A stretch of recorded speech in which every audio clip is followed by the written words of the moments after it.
Well, hello, everyone.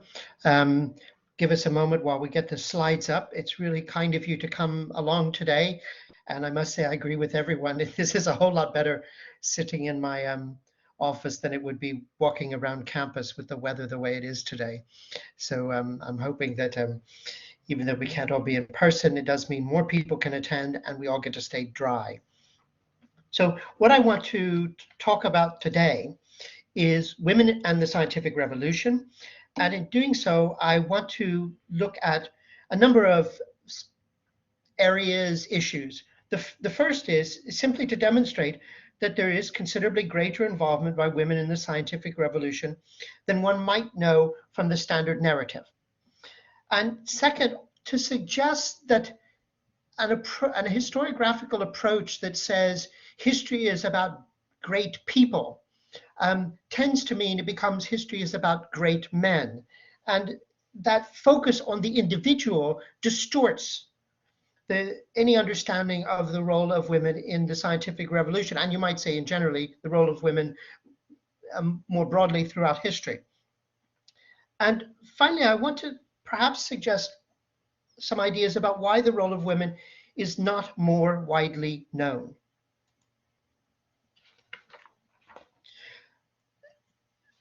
So to discuss women, I'd like to focus on three issues.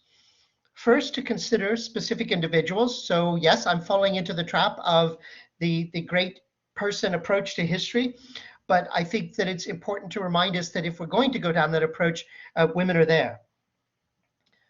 Second, to look at female involvement in the institutions of science which developed in the period, and the more involvement in just the way in which scientific research operated at the time.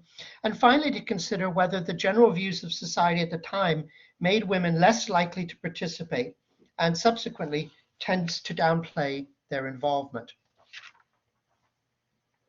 So one approach often taken in the history of the scientific revolution is to focus on a few women and treat them as the oddities, which confirm the rule that science was mostly about great men. It is worth discussing these women, though not as oddities, but as the tip of an overlooked iceberg. So, for example, we have Lady Anne Conway, who was a key natural philosopher in her own right. Natural philosophy being, at the time, what we might now call the scientific study of nature. Her writings influenced Leibniz, and she was critical of Descartes. Her ideas were respected, but her adoption of Quakerism and turning her home, which we now know as Kensington Palace, into a center for Quaker religion was seen as peculiar. Thus, she was a bit strange. And you'll notice that this kind of recurs as a theme in understanding and talking about these women. Margaret Cavendish was the first female fellow of the Royal Society. So she was also recognized for her willingness to think widely and, just as importantly, to write widely. She actively engaged in discourse and debate with leading thinkers of her age. And she wrote on more than just sort of science or philosophy. She writes lots of poems and plays, for example. In the midst of civil war and restoration, she remained a radical thinker in philosophy. However, the very mixed, if not negative reaction to her, the fact she gets called Mad Madge, would suggest that much of her ability to engage with the world of scientific and philosophical discussion was the result of her status allowing her to move across that stage. In other words, she might have been mad and everyone might have called her Mad Madge, but they didn't do it to her face. And all you have to do is sort of look at what Virginia Woolf writes about her much, much later, hundreds of years later. Her philosophies are futile, her plays intolerable, her verses mainly dull. The only good thing you can sort of find is authentic fire. There's something noble and quixotic and high spirit, as well as crack-baned and bird-witted about her. Do you think what really strikes me about that is one wonders whether, and the same with Conway, a significant male figure who becomes a Quaker or a significant male figure who writes bad poems and has weird philosophy is going to be labeled as mad or seen as bizarre and weird. And I'm not quite sure. So poor Margaret Cavendish gets labeled as Madge then, and sadly now. And we're having to wait for the slide to load itself. There we go. Now, one of the greatest female participants in the scientific revolution and in the Enlightenment was the French woman, Émilie du Châtelet. Her translation of Newton remains the standard version in French. She used her social status and wealth to support Voltaire and worked alongside him in the laboratory space which she provided for him. One even sees the importance of learning in the painting. You see here where she's holding a compass over the books, and in the other where her hand rests on the globe. So she's being presented as a thinker, as a mathematician, and as a studier of nature in the imagery. Now, one can see from this brief biographical overview the importance of her works. So she's a critic of Locke, she's a mathematician. As I said, she produces this standard translation of Newton. Her main work is the Foundations of Physics, and she influences the encyclopedic movement.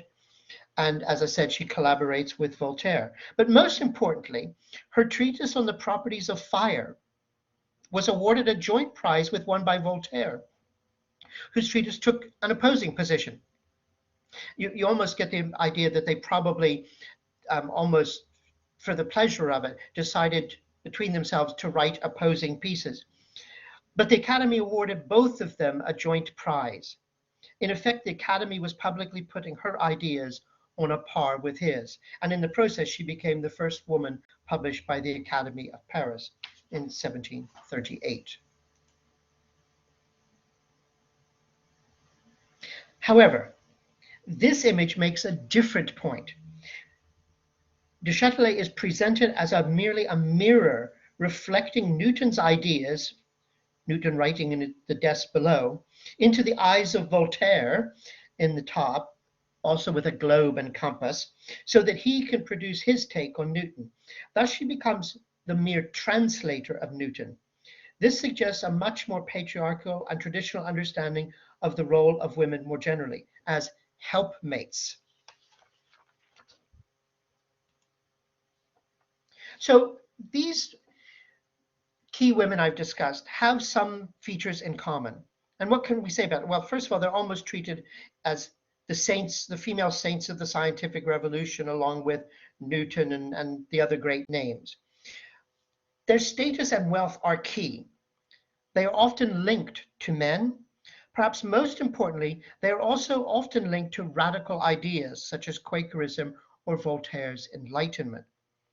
They do demonstrate that women, those who were exceptionally fortunate in status and access to education, could compete equally with men. Not so much because of native ability, but rather the lack of opportunity is what makes them atypical.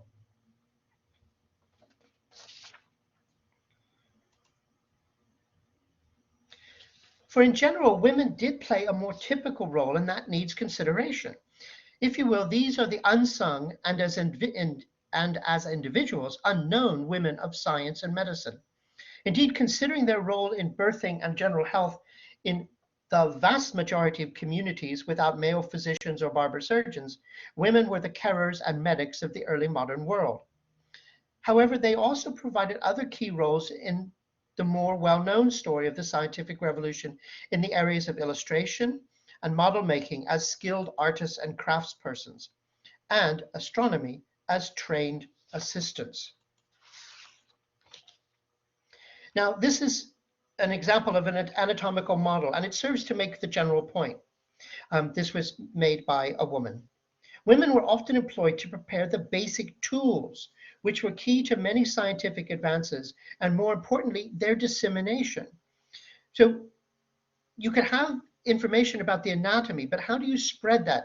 Spreading it as printed text is not very effective, even with drawings. Vesalius's drawings are fantastic. And we have one of his early versions, which is almost like a pop-up book. You pull levers and bits fly open and you see stuff inside the body.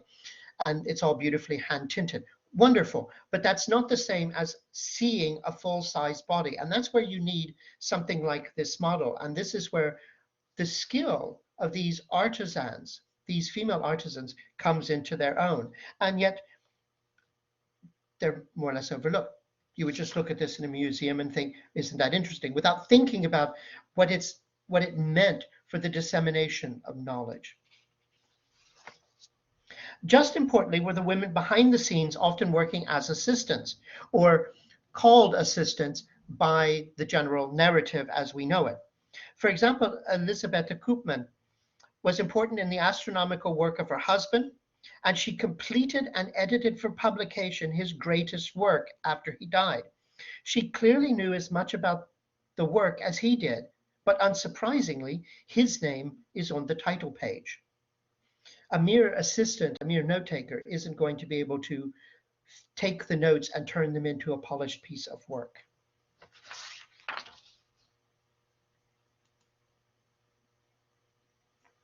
Caroline Herschel performed a similar role, helping and working alongside her brother.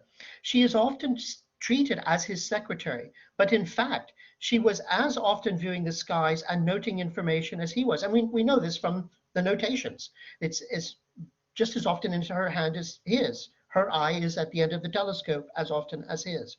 It is thus fair to say that they jointly discovered Uranus. But most histories are simply going to refer to her as his assistant.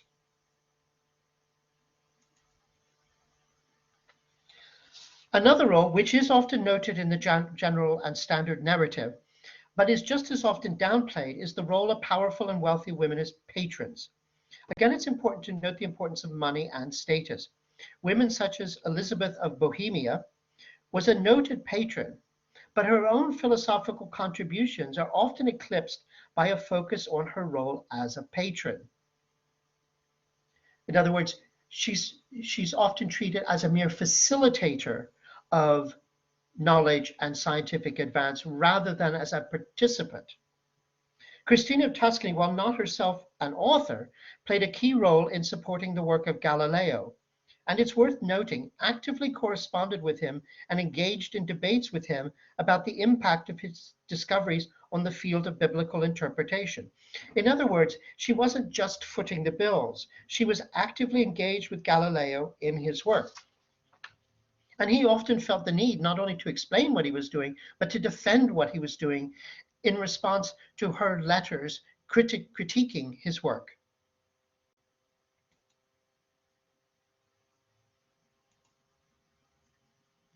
Finally, in a more general role of patronage was the support for salons by leading aristocratic women. In effect, they provided the space, financial support, and food and drink for often large gatherings where ideas were presented, discussed, and debated. This was a space which was outside the universities and academies, and hence it was open to women. Women could be physically there in a way that they really couldn't be at the university or in the societies. It also allowed for persons of diverse social ranks to interact with each other. However, these were largely spaces where men were able to present their ideas, blow their own trumpets, while women, even the hostess, listened. Thus, while they allowed for social and gender mixing, that does not mean that hierarchical norms were entirely absent. In fact, in many ways, they were very much present. But you can see why these aristocratic women would do this. They are fascinated by these ideas, but are unable to go to many of the places where these ideas are discussed, coffee houses, academies, universities. So unable to go there, they bring the mountain to themselves in their salons. And of course, the men are tempted to go there because of the social prestige of mingling with these aristocratic, high status women, but also because the possibility of getting patronage in the form of money. Let us not forget the wider and regular roles of women. As with women as the key healers, the wise women, it was also women who were largely responsible for the early education of children. In particular, they were expected to teach kindness and a love of nature. Women, even when not working as assistants, also kept households together, hosting, rather like a salon, the work of their male relatives. For example, Lady Ranelagh, Robert Boyle's sister, not only supported him in her house, but also actively engaged in leading philosophical societies and opened her house in the midst of civil war and Commonwealth as a safe space for discussion, a salon. And you can see that she is a woman writing in a learned way with people like Samuel Hartlib and William Laud. And more generally, we shouldn't forget that when the merchant was away from the shop at the market or exchange, it was the wife who ran the shop, kept the books, and managed the servants, apprentices, and journeymen. Women kept commerce and science going.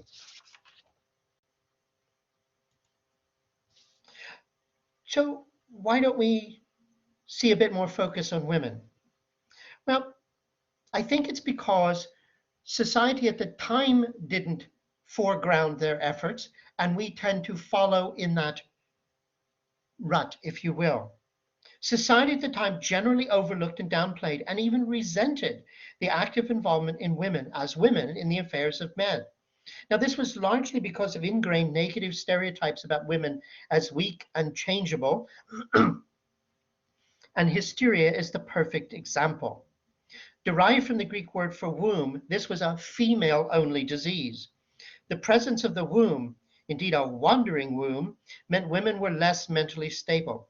So despite Enlightenment thought, for example, Descartes' assertion that the mind had no gender, the general consensus was when the mind was wrapped in a female body, the key issue in determining a woman's ability to engage in serious matters was the body, not the mind. And I think this largely explains the attitude of institutions to women, all inclined by nature to hysteria, all inclined by nature to be more likely to be tempted by Satan, hence the prevalence of women as witches, all inclined by nature to tempt men away from the things they ought to be doing, such as science. Most education and all higher education was closed to women. Obviously, this meant native ability mattered not at all. It was not encouraged.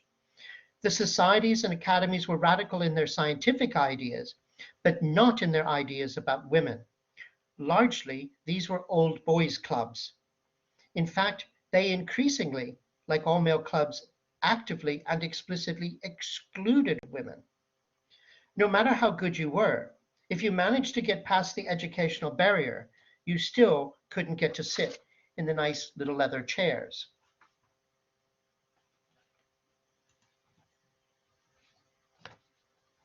However, there is one rare exception coming from decidedly counter-Reformation Italy. Laura Bassi was a professor at Bologna University. Bologna was founded in 1088. It's the oldest Western university in continuous operation, and indeed it's where the word university, universitas, was first used. Like du Châtelet in France, Bassi is the author who presented Newton to Italy.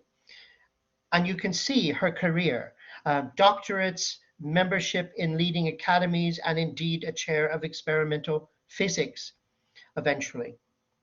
And she managed all this while having 8, possibly 12 children. Of course, she had the help of her assistant, her husband.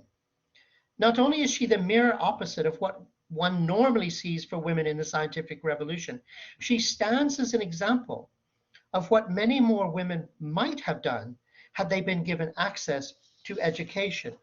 This is, in fact, a point made by Christian de Pisa as long ago as the late 15th, early 16th century. She writes, "Give us education, and in no time at all, we will be equal to, if not surpassing, men." But without education, that's not going to happen. But Bassi cut across the grain of ingrained patriarchal and hierarchical realities of her day. men did science to the world, which was seen as a machine to be manipulated. Indeed, you can see from the quotation of Bacon, there was almost a violence in the way in which men did science and did stuff to nature. This was not a world in which women even had a chance. That any succeeded is a testimony to their tenacity and status. What is more noteworthy is how men then, and too often modern commentators, continue to consider the day-to-day work of women in caring, health profession, and keeping society working as not really that significant or important. Women were essential to the scientific revolution. It is too easy, though, never to look beyond the handful of male rock stars and see the large number of women. Thank you.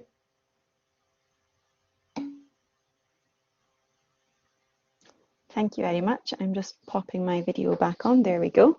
Yes, thank you. That was really, really interesting, as always. I also think very kind of, whenever you do talks, it always kind of makes me reflect, because I was kind of thinking whilst I was listening that I guess you were giving examples from like the 17th and the 18th century, but even I guess going into like the 19th and the 20th and even early 21st century, I can still only think from like my own knowledge of like a handful of women who kind of occupied like predominant roles, I guess, within science. So it doesn't obviously feel like these are very early examples of kind of, I guess, prominent women, but it doesn't feel like things shifted very dramatically at all for several hundred years like after that. I think it's you actually see a continuation of this in the very different ways society thinks about, talks about, and remunerates doctors, largely a male profession, as opposed to nurses, a largely female profession. And yet you think hospitals don't work without both. And yet there's an imbalance there. One is seen as being the helpers rather than critical to the work. And I think it's an extension of this idea of comes into the historiography and the way in which the scientific revolution is understood, which is a string of important men. Oh. But that's what Amanda, I was just suggesting, what really changes things is the ability of women not only to get access to higher education, but to be able to take degrees. And that's a fundamental change. Women could, particularly in the 19th century, go along to lectures, depending on the subject matter. That was fine. But because they couldn't matriculate or take a degree, it really did cut down their ability to do much beyond the classroom stuff. Once they're able to take degrees, when they come out, it's easier for them to be on an equal footing. That doesn't necessarily mean they compete on an equal footing when it comes to jobs, lab space, research grants, and things like that. I'll just read out Nicole's question. So do you think the fact that historically female contributions to science have been largely overlooked has in turn contributed to there being typically less women than men pursuing science-based subjects and careers? Yeah, I think that's definitely the case. I mean, you know, if you say to most people Newton or Bacon, I mean, those names, or Voltaire and Rousseau, those names mean something. But if you say du Châtelet, you're going to draw a blank. And so it's not just that there are not many women in the scientific revolution in the standard narrative. They're not the ones people learn about. And so it becomes then a narrative when you look at it as it's just men doing science. And one, you know, tends to draw the conclusion that maybe that's what science is. It's what men do. And yet, you know, you could tell the story of the scientific revolution and in many ways really focus on these women, and it would give you a different feel for the past. Thank you. I'll just, obviously there's plenty of time for questions, and as usually happens when we do these talks, it maybe starts slow and then it builds in volume. I guess like you kind of spoke about like women kind of within Europe. How did that kind of compare, I guess, like to other kind of continents? You know, were women like holding, I guess, more prominent roles in science in like Asia, or kind of in different like African kind of nations? Not just, well, in the sense that this kind of scientific, in the sense of using laboratories and technology and things like that, there is less of it being done elsewhere. In part, I think that's because historically in the West, um, science had been very much driven by innovation, and particularly innovation in military technology. And it produces a sort of a competition between all of these little states in Germany, all of which have their universities, and between states in Europe, to have the better universities, to have the better innovation, to support the science. In large empire states where you do have the support of science, it tends to be very much gathered around a court, and tends to be much smaller. And I think that that does sort of limit what's going on. At the same time, it would be fair to say that still underestimates the enormous contribution that women are making generally in a lot of these cultures, particularly when it comes to being caregivers. June's asking, have you found any cases, as with literature, where women have done scientific work under a male name? Not that I know of, though I do think Koopman is to a certain extent doing that in finishing the work of her brother. Um, I mean, she's clearly done more than just sort of cut and paste everything together. But as far as I know, her name's not on the title page anywhere. So it suggests that there's a good chance that some of the stuff that we think of as associated with men may well have been put together by women who were working as assistants. And with Du Châtelet and Voltaire, well, I mean, it's obvious that they're working hand in glove together. And you sort of say, well, where does one's work begin and the other's end? How seriously do you think women involved in this would have been? I'll just read it out in full, just for Yeah. anyone who's not following the chat. How seriously do you think women involved in salons would have been taking? Wondering if they were being humoured rather than others in the room actually taking on board what they were saying. Yeah, I think that in the salon they were taken seriously. The hostess in particular, because she's footing the bill. And I think that means that everyone would listen. It might be that they're just listening politely, but they're still listening. I mean, it's very clear that Galileo takes Christine of Tuscany seriously. He doesn't try to talk down to her, belittle her. He engages with her. And my guess is that one of the things that happens in these salons is you have a more free-flowing conversation in a situation where it's possible to do that, where you couldn't in other situations, simply because the women can't physically be there. Thank you. And the next one is, were publications more often by men? How easy was it for women to get published and more widely known, maybe? Well, the whole question of publication, of course, is complicated. And there are fewer presses. They are incredibly expensive, and publishers don't want to take risks very much. They want to know they're going to be able to sell the book. So a woman on the title page is problematic. And there are certainly examples, although I don't know any names off the top of my head, but I know I've read about this, where particularly women writing plays will use a pseudonym or just use first initials to disguise their first name and make it sound like they might be a man. So I think it's difficult to get it, well, it's difficult to get published in this period.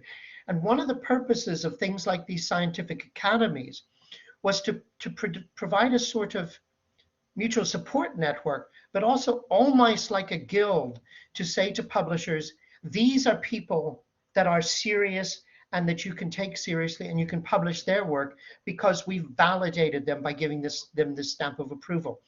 And everyone else doesn't get validated. Thank you. I guess as well, like in relation to that, like if the women that you kind of mentioned, I guess other examples, like when they're kind of sharing their work, even if it's not in publications, did they meet more resistance? You know, were people like less inclined to believe what they were saying was correct just purely because of the fact that they were women? I think that their work was very often viewed on its own merits, but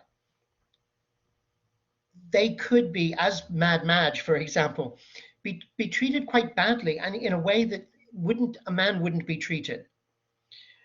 So on the one hand, they might engage with her works while still at the same time thinking, yeah, but if she does something a bit strange, it's because she's a woman. Whereas if the man does something strange, it's because he's a bad scientist.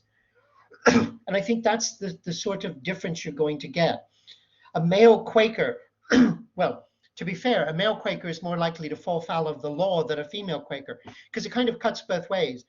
A female Quaker always has the sort of a defense of, yes, but I'm just doing what my husband's doing. Whereas the man might get into more legal trouble.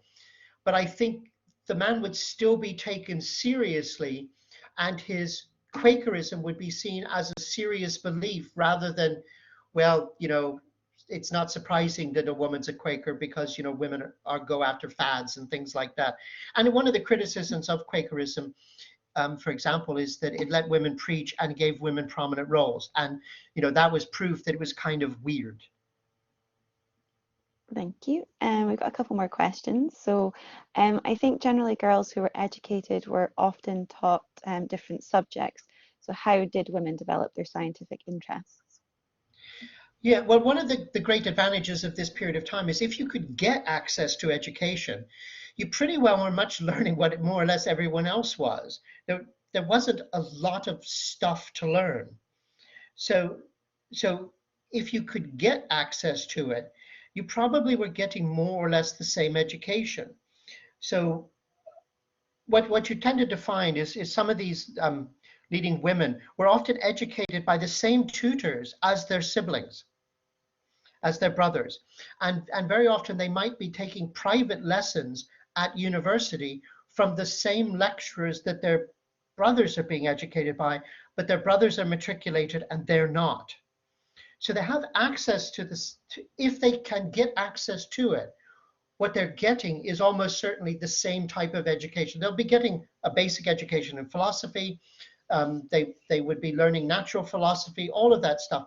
But, and this is where it becomes problematic, first of all, very few of them get access.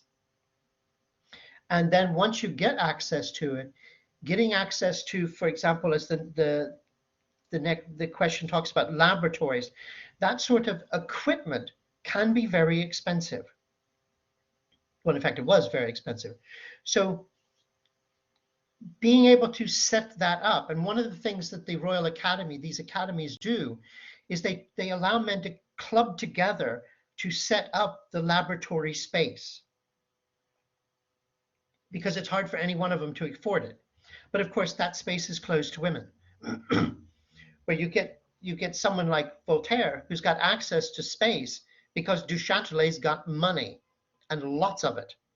And so she provides it, which of course then she has access to it because it's her lab, he's working in it.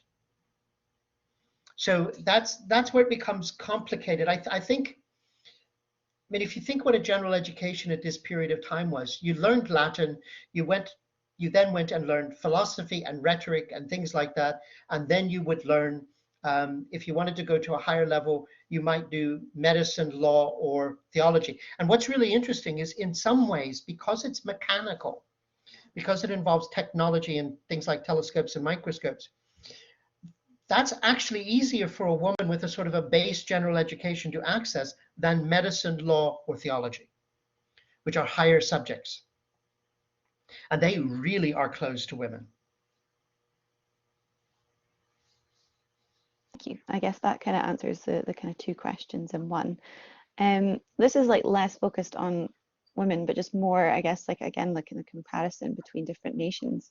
Like you obviously, if kind of men are kind of working together in different society, like royal kind of societies and groups, were there any nations at this period that are kind of particularly striving ahead in terms of like their kind of scientific revolution?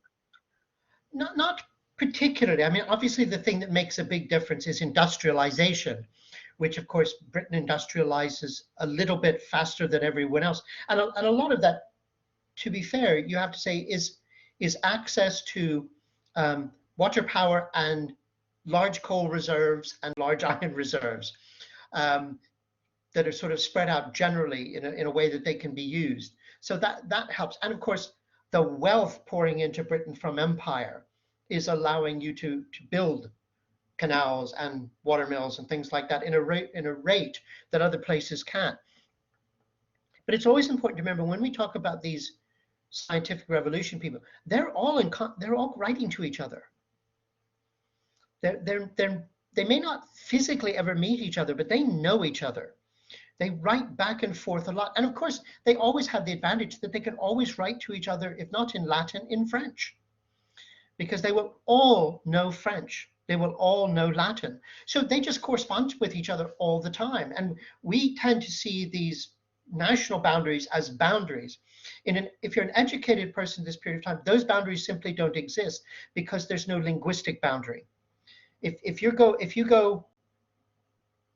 to Bologna for university, you can come from anywhere in Europe because all of the classes are conducted in Latin, and you know Latin.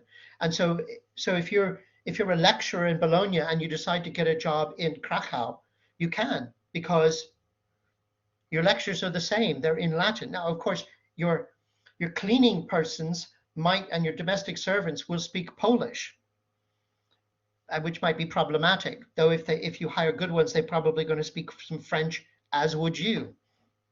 So it's easy to see boundaries where they didn't really exist in the 18th century. Which is kind of interesting when you also think, I guess, like now we live in the digital world and we live in a world where English is so commonly spoken that those kind of boundaries have changed, but in a similar but different kind of way as it did like maybe 300-400 years ago. Well, what you're increasingly seeing is that people can, particularly at the master's level, attend university just about anywhere, because most master's level and above university is conducted in English.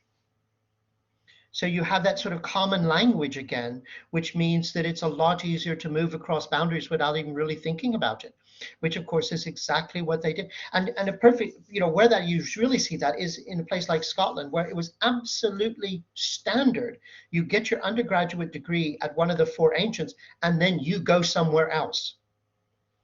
And you would go to the Low Countries, to places like Leiden, or you might go to France, or you would go to Italy or some of the German Lutheran universities, and you might actually then have a job. Duncan Little's a perfectly good example of this from the early 17th century, who spends his entire career in Lutheran Germany and then comes back to Aberdeen and gives us an awful lot of what is our early library. Thank you. We've got another question from Nicole, just saying, do we know how you said Laura Bassi managed to become such a well-respected professor in a time when women didn't typically hold this position?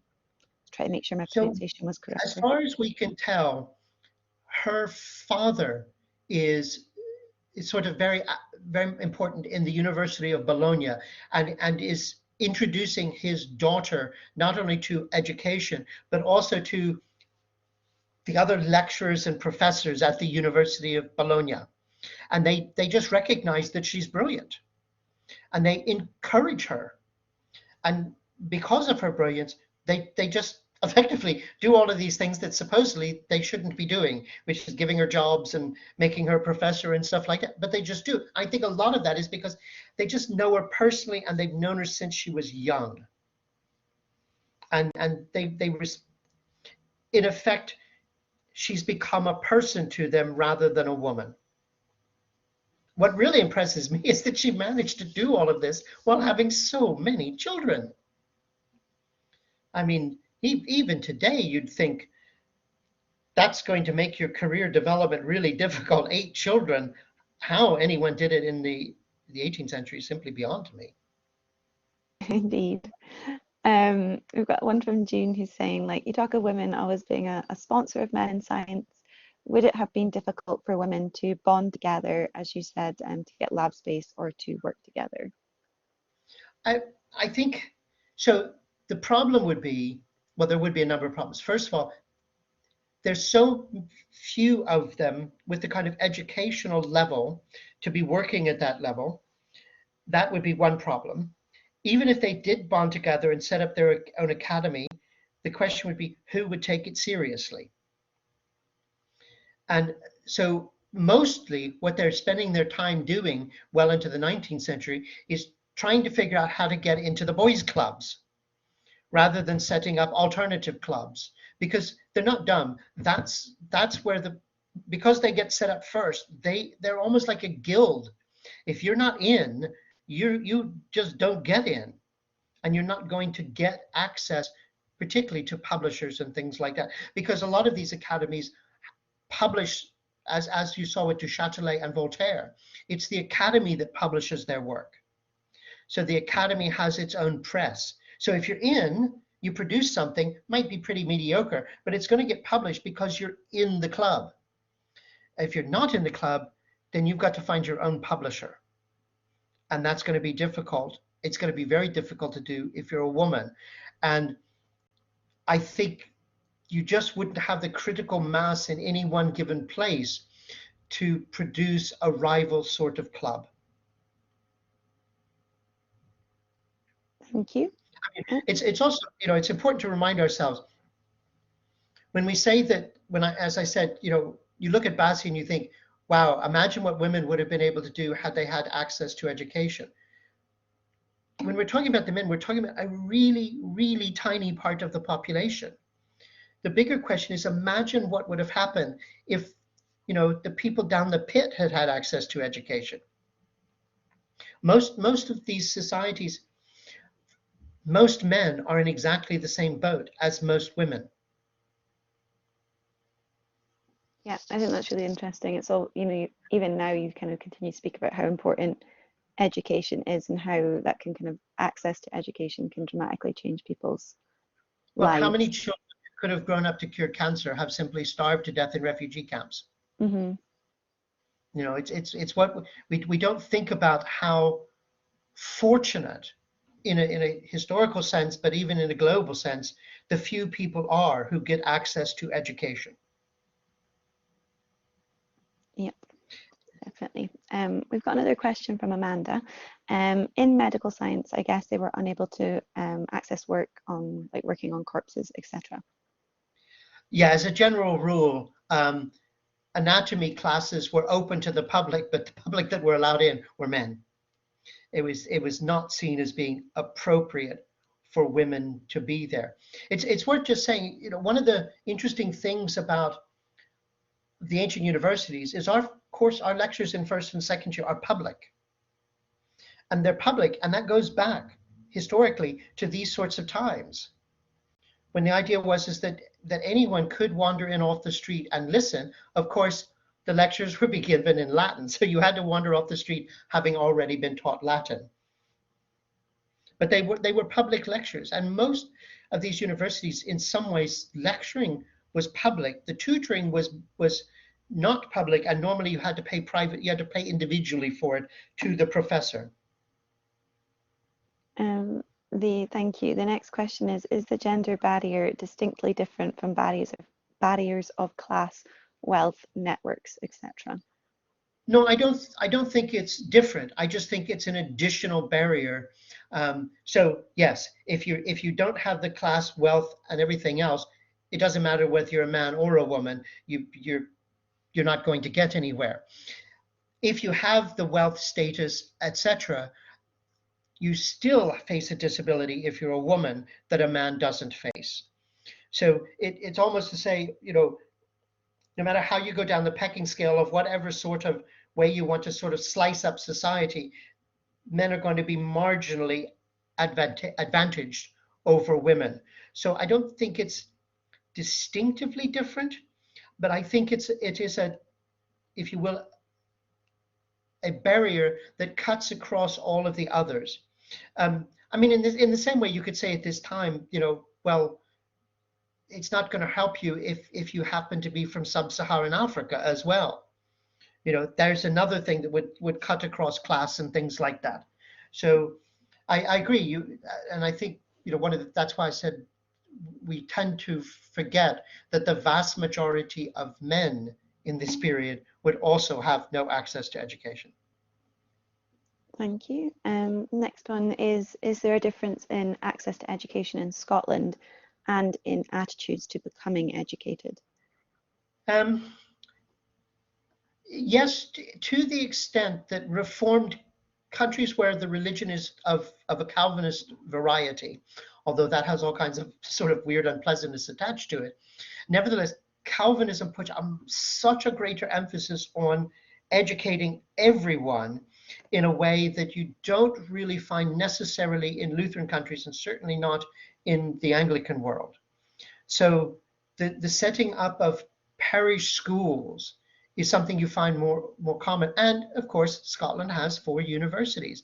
Now, that doesn't mean that they're massive or massively compared to Cambridge or Oxford. I mean, in some ways, you could say probably the colleges of Oxford and Cambridge are comparable to the universities of Scotland. The difference is the Scottish universities are kind of spread out a little more geographically, whereas Oxford and Cambridge are not spread out geographically.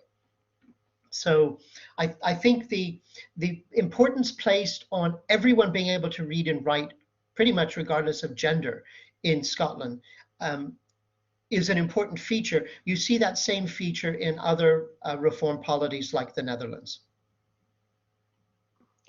Thank you. Just going on from that, when specifically, I guess, in Scotland, did the kind of real push for everyone to be able to kind of read and write, when did that kind of happen? Well, the impetus, the idea is there from 1560 with the Reformation. Implementing it obviously just takes time to have educated school teachers to be able to put in schools.